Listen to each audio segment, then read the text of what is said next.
En una época en que urge recuperar principios y valores, llega La Internacional, un podcast feminista para hablar de internacionalismo y lucha de clases.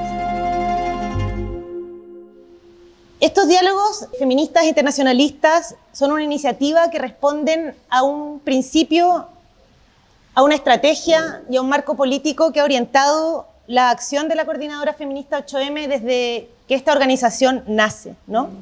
Que es un internacionalismo feminista, por supuesto, pero especialmente un internacionalismo desde abajo, un internacionalismo de los pueblos que se alinea con la clase trabajadora y los pueblos en lucha del mundo antes que con cualquier gobierno, ¿no?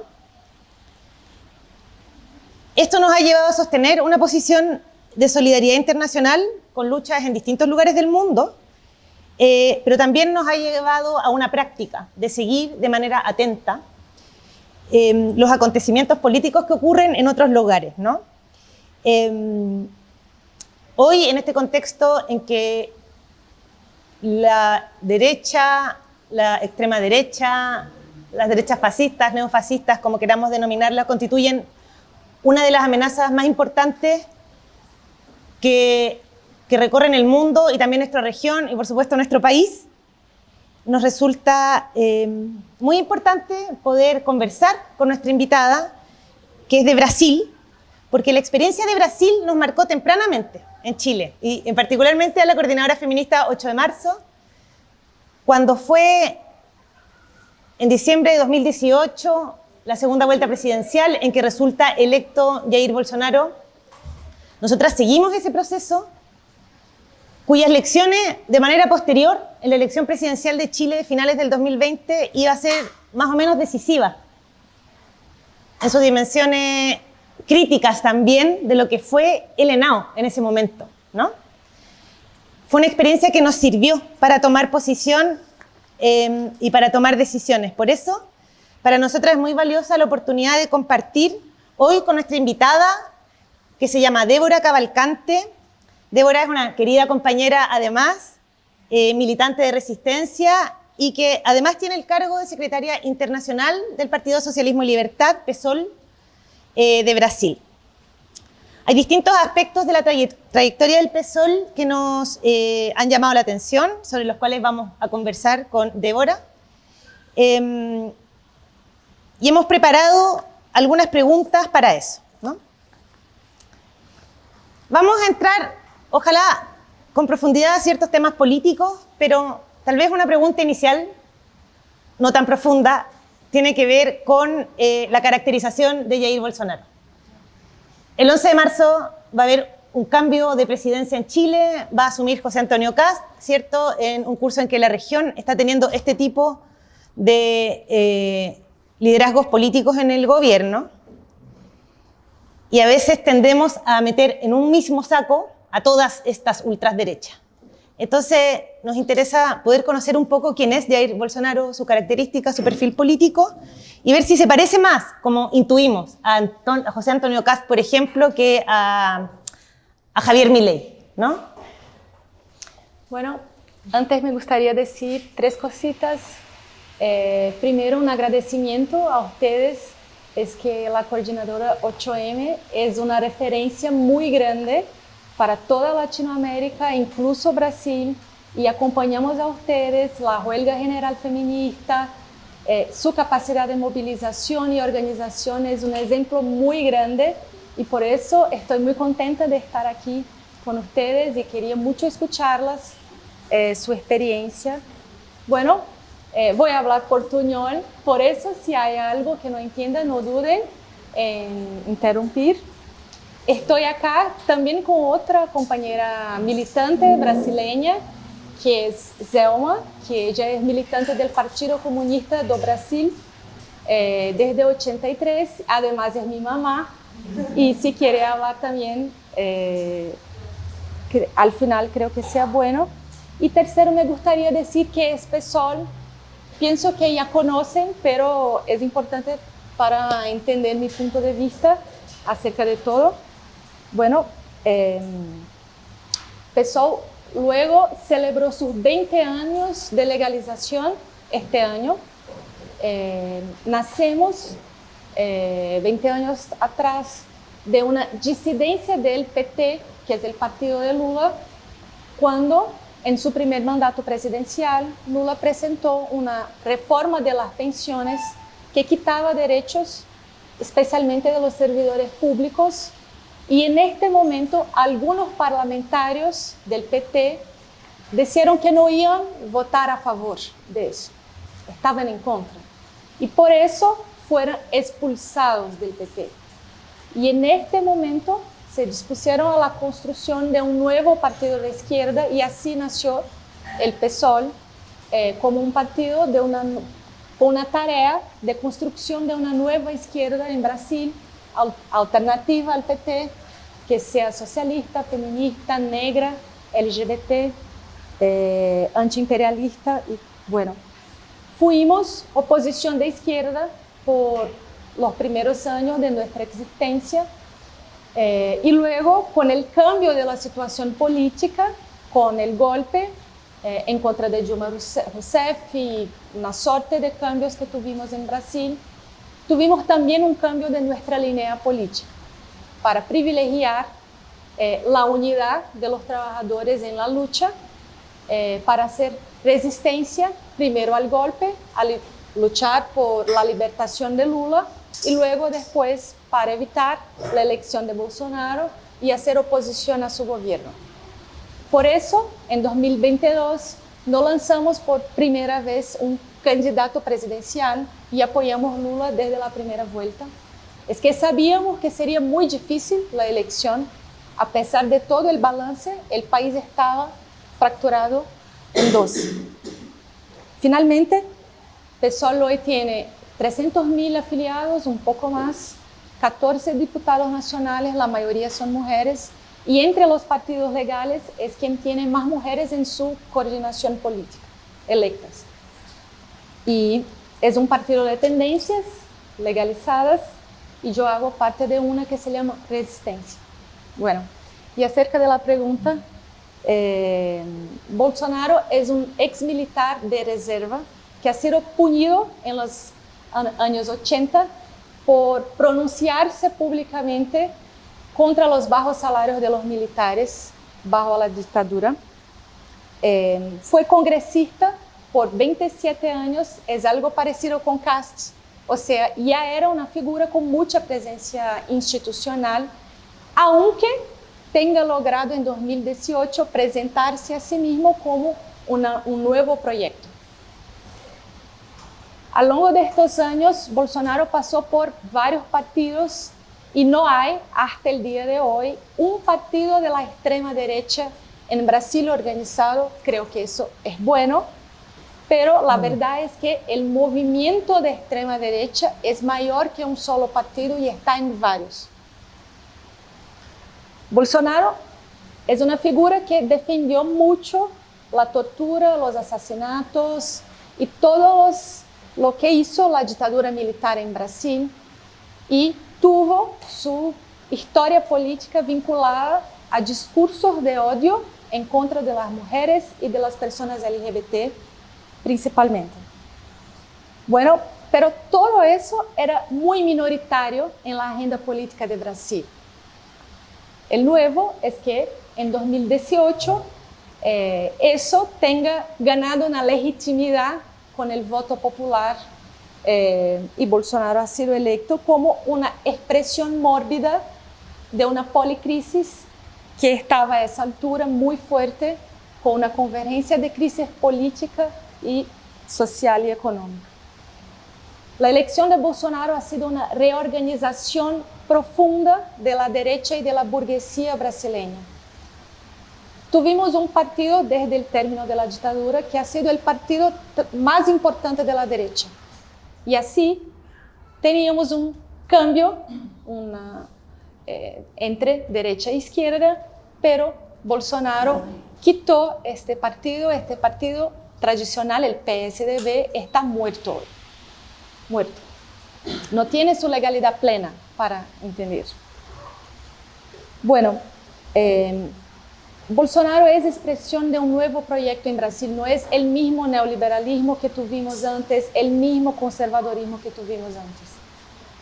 No está solo en contra de una supuesta hegemonía cultural izquierdista, como siempre dice, pero también en contra de las élites aristocráticas de la derecha tradicional. Es un neofascista, en nuestra opinión. Verdad que tiene que tener mucho cuidado al hablar de fascismo, pero Bolsonaro tiene una característica que a mí me parece la más importante del fascismo, que es poner su fuerza en la movilización social. Eso no pasó con nadie de derecha en Brasil antes de Bolsonaro. O sea, desde 2015 tuvimos decenas de movilizaciones que sostenieron su gobierno, sostenieron su elección, sostenieron antes el golpe en contra de Dilma, y en la mayor parte de estos 10 años la derecha ha ponido más gente en la calle que la izquierda.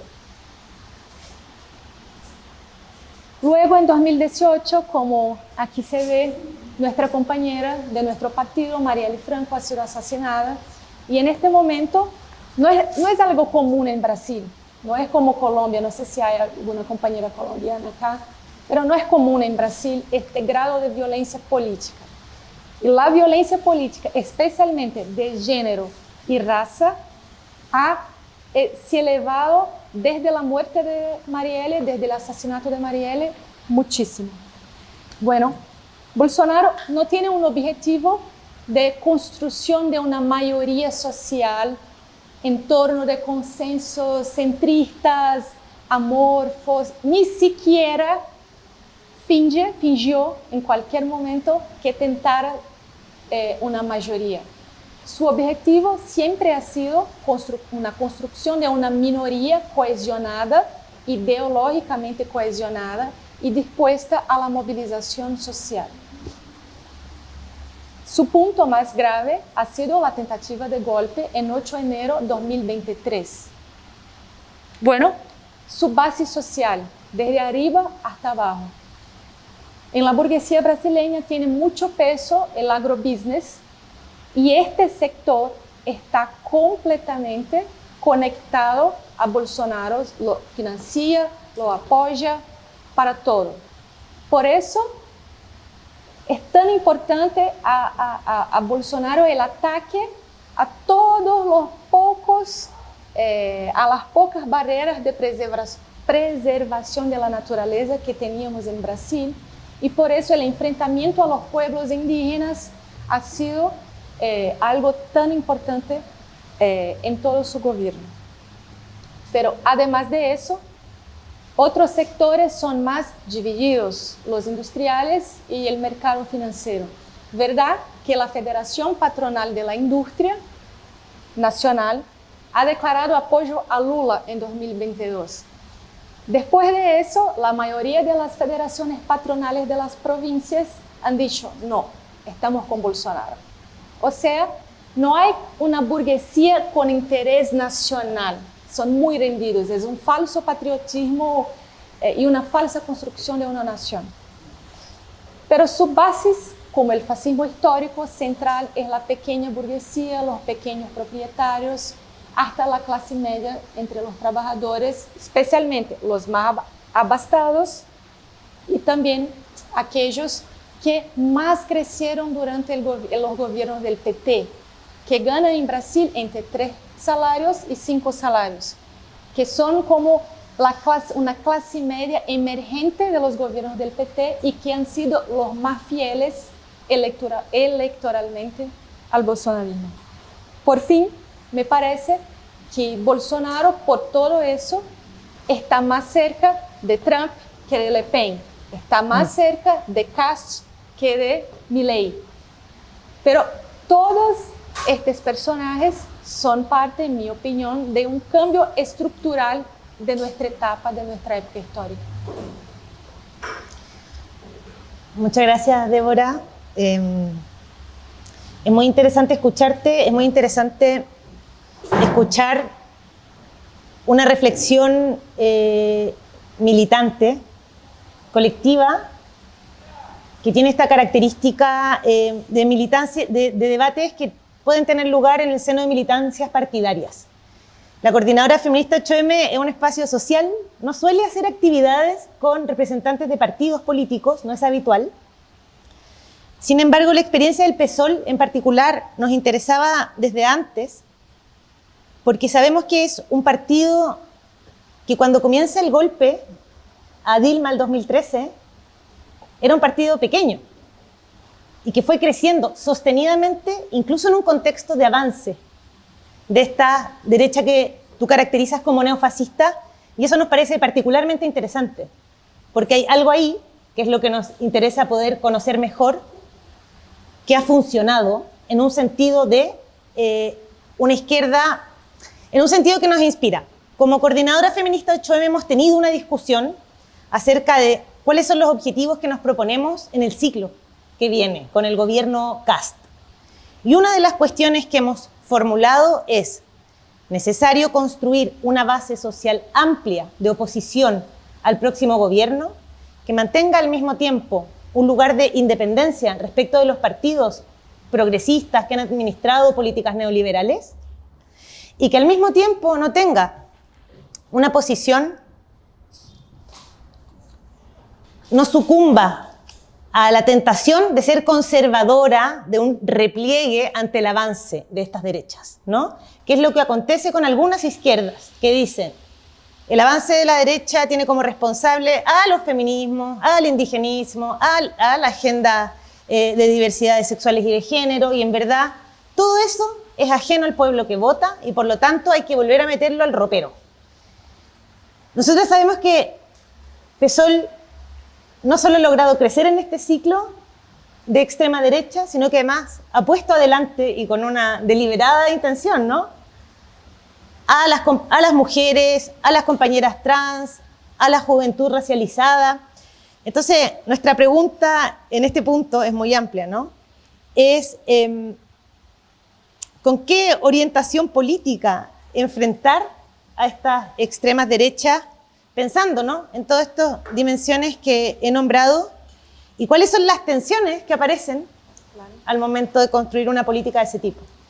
Bueno, yo creo que hay dos lecciones históricas muy importantes del enfrentamiento al fascismo en el siglo XX que fueron particularmente útiles a nosotros en Brasil. Gracias.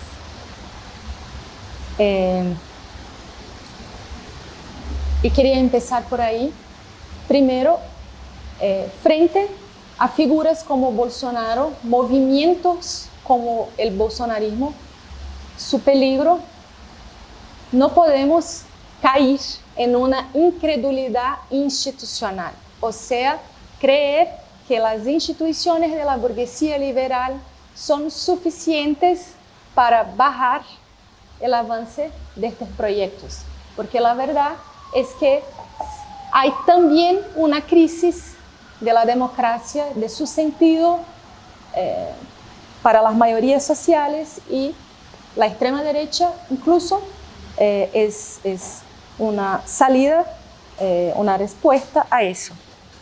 Segundo, fue muy importante a nosotras no caer en una indiferencia sectaria. Bueno, verdad que éramos oposición al PT y que durante todos sus gobiernos tuvimos un papel, hasta hoy tenemos, de decir que la izquierda, que siempre dice que al feminismo, a los derechos de la negritud, a los derechos de las LGBTQIA+, que eso es siempre para después, y hay que son los primeros derechos que se negocian para tener una gobernabilidad conservadora. Y siempre fuimos el partido que dijo no.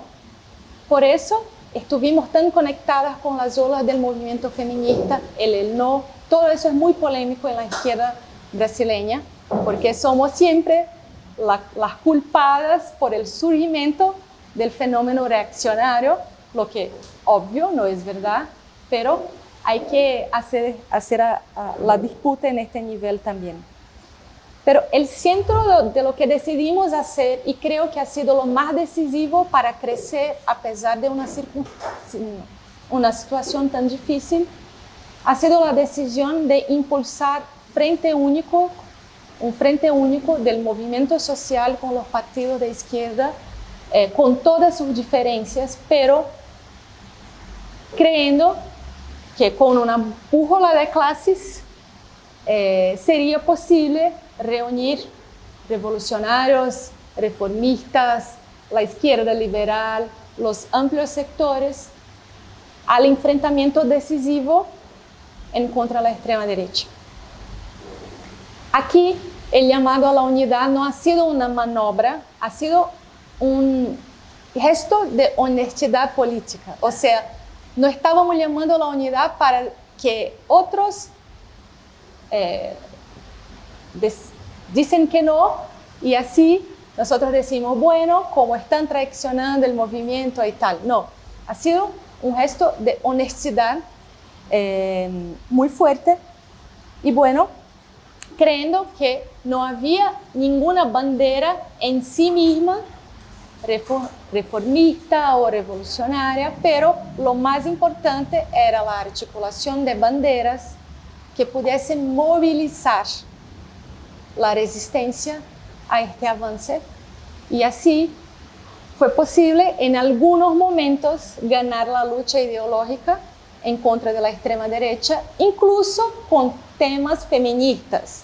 Y lo que decían nosotras era, nunca vamos a ganar estos temas del bolsonarismo, y ganamos para decir que las niñas no pueden ser madres, y ganamos con el no, que si no tuviera esta movilización, la izquierda ni siquiera pasaría a la segunda vuelta. Estoy segura de eso, y no pasar a la segunda vuelta implicaba en una desmoralización muy más fuerte de todos. O sea, la tarea de la unidad pudo revelar que la tarea de nuestra generación, que es la lucha en contra de la extrema derecha, estábamos nosotros muy conectados con eso. Estábamos ejemplarmente conectados con esta tarea. Además de eso, la unidad de acción más amplia ha sido también un recurso necesario. ¿Verdad que la derecha y la burguesía no ha probado hasta ahora que tiene reservas democráticas y que quiere hacer mismo una resistencia al bolsonarismo? Pero es una táctica que hay que tener en nuestro arsenal. Además de eso, la construcción de una alternativa con independencia y distinta del PT no ha sido eclipsada por la unidad. Son tareas que caminaron juntas, o sea, con unidad para luchar, con unidad para enfrentar al fascismo, pero también presentando nuestras diferencias. En este momento, PSOL, por ejemplo, está por primera vez en la base del gobierno en el Congreso. El bolsonarismo tiene 100 diputados, que es como un quinto, pero son una minoría con mucha fuerza de imponer su agenda a los demás. Hay una derechización de la sociedad y de los partidos. Y hizo un bloqueo en muchos momentos a los proyectos de Lula, mismo los más insuficientes, más pequeños y tal. Para eso estuvimos en la base, pero manteniendo siempre nuestra independencia para decir que cuando se presenta algo que quita derechos, no vamos. Ahí no, porque no es así que también se enfrenta al fascismo. Es también presentando una alternativa de poder. Creo que has nombrado muy concretamente la decisión de impulsar un frente único con todos los movimientos sociales y partidos de izquierda.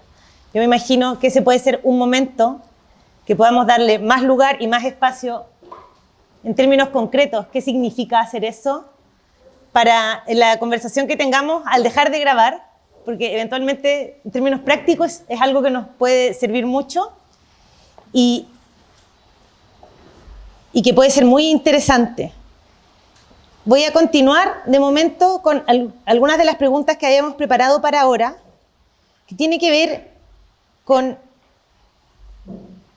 esta batalla ideológica, ¿no? Que en algunos puntos incluso lograron, en los que lograron ganar o situar el punto, particularmente en relación con los derechos sexuales y reproductivos.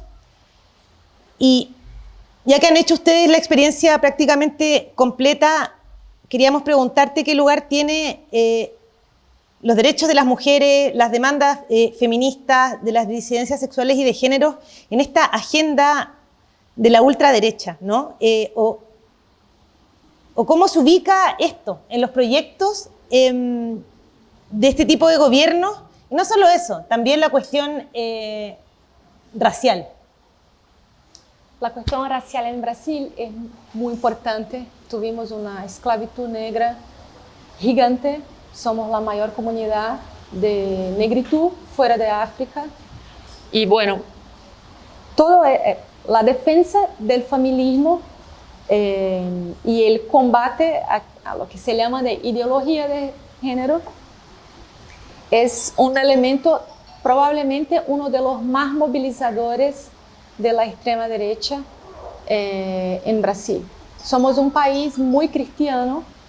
Tenemos hoy como 57% de nuestra población es católica y 27% es evangélica.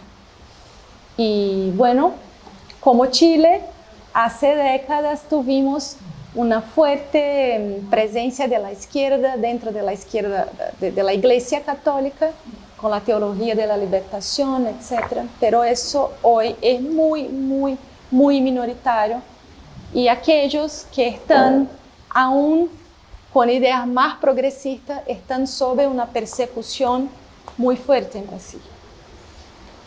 Y por eso Bolsonaro y su movimiento, quiero siempre decir que hoy Bolsonaro está en cárcel, pero este movimiento de extrema es una victoria muy importante, pero su movimiento es mayor que su liderazgo individual. Su principal conquista ha sido ganar ideas, es la lucha por ideas en la sociedad.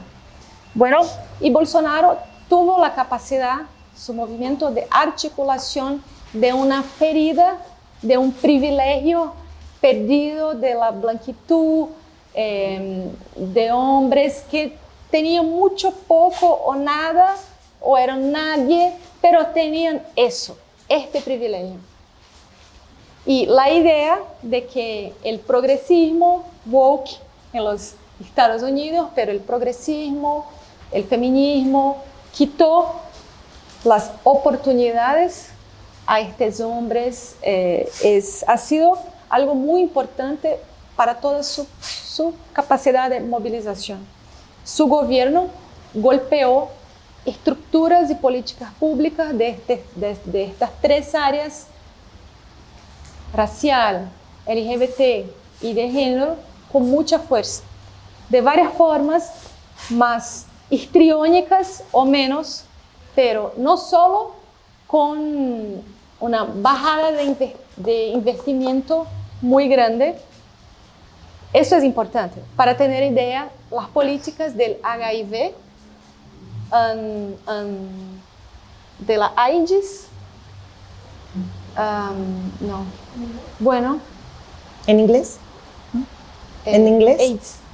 AIDS, como, SIDA, VIH, SIDA. SIDA, claro. Bueno, AIDS. Perdón. No, gracias por estar hablándonos todo esto en español, al contrario. Es un esfuerzo. Bueno, las políticas públicas de la salud acerca de la SIDA han bajado casi a cero. Las políticas públicas de combate al trabajo análogo a la esclavitud, que es racialmente muy conectado, han bajado casi a cero. Y para el género, no solo han bajado el financiamiento, pero también cambió el marco de las políticas para inclusión de la idea de la familia en contra de todo. La educación ha sido particularmente importante en todo eso, porque tuvo un proyecto muy movilizador que se llamaba Escuela Sin Partido, que na verdad quería decir escuela sin género, sin ideología de género. Esto fue una campaña nacional en casi todas las ciudades para quitar de las escuelas cualquier mención a cuestiones de género y sexualidad. En este sentido, yo creo que además de los cambios en las políticas públicas, parte de su legado ha sido una degradación del debate público. Es que tuvimos que perder mucho tiempo diciendo cosas obvias acerca de la dictadura, acerca de los derechos, acerca de la vida, como por ejemplo, y enfrentando fake news todo el tiempo, y el debate político se puso en un lugar terrible. Gastábamos más tiempo para decir que en las escuelas no va a dar a los niños una mamadera para beber con un penis.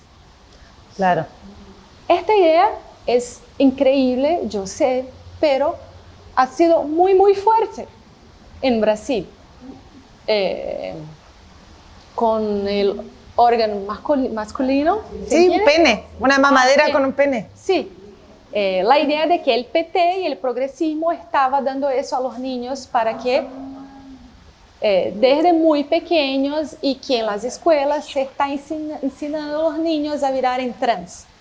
Y eso ha sido lo que tomó el debate público en Brasil. Yo creo que así es muy, muy central en toda su agenda, construcción y movilización, el tema de género. Tengo dos preguntas más que preparamos. Una, tal vez un poco más corta y la otra un poco más larga. Voy a partir por la corta.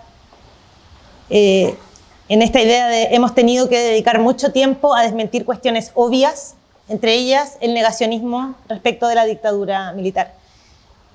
En Chile, después de una larga dictadura, hubo una transición democrática en una clave de impunidad que fue pactada con los civiles y los militares que lideraron la dictadura,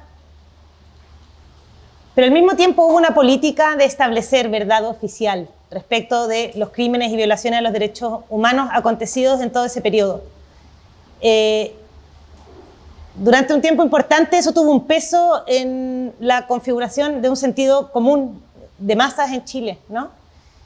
Tenemos entendido que en Brasil no ocurrió lo mismo en el periodo postdictatorial, y nos preguntábamos si la ausencia total de una política de memoria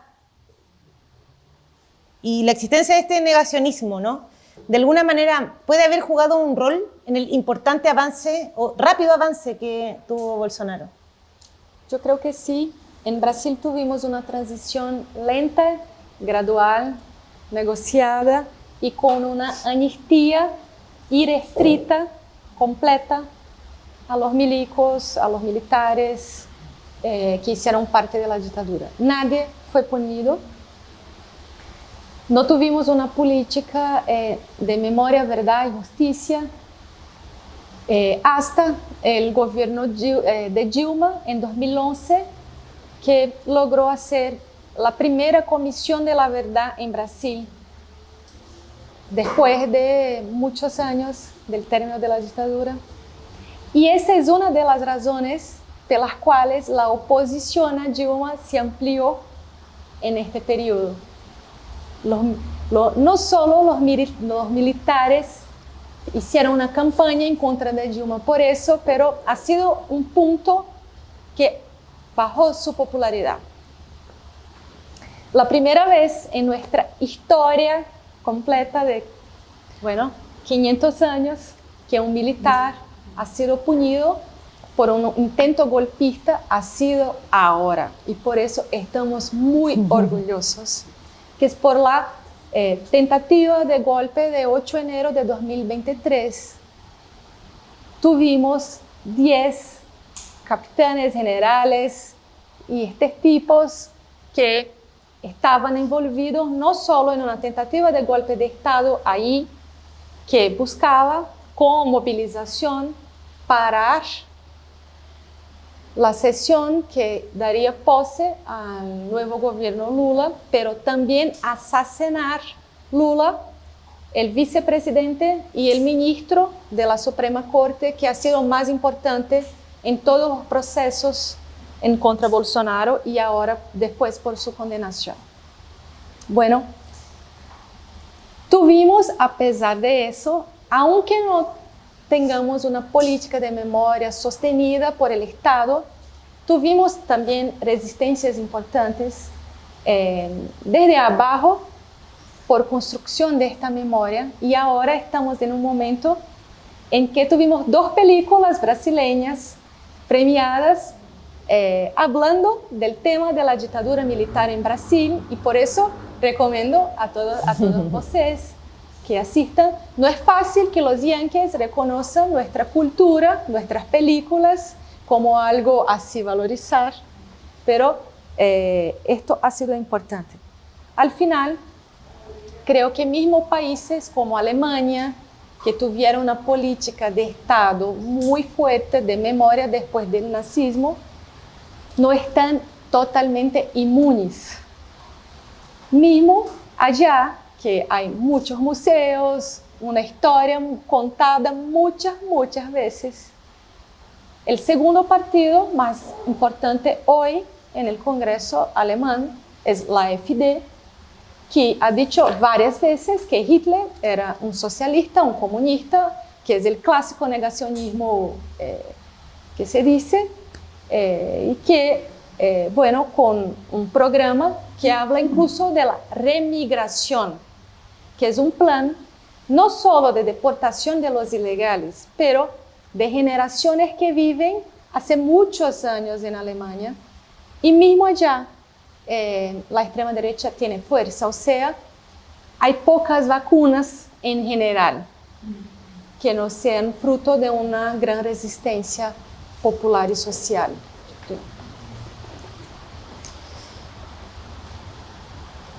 Para terminar con esta parte, queríamos pedirte que nos ayudes a pensar cómo pueden articularse demandas, puntos de vista feministas y de izquierda con algunos de los sectores sociales a los cuales les ha hecho sentido el discurso de esta ultraderecha, ¿no? Sabemos, por lo menos de la última elección presidencial en Chile,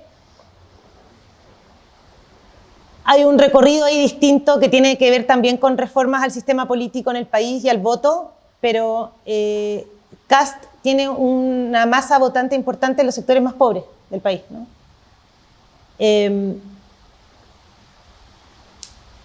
Eso ha determinado varias cuestiones relevantes a nivel electoral para la derrota electoral de las izquierdas y el avance de la extrema derecha. Pero al mismo tiempo sabemos que es imposible renunciar a una política que le hable y se dirija a esos sectores electorales, ¿no?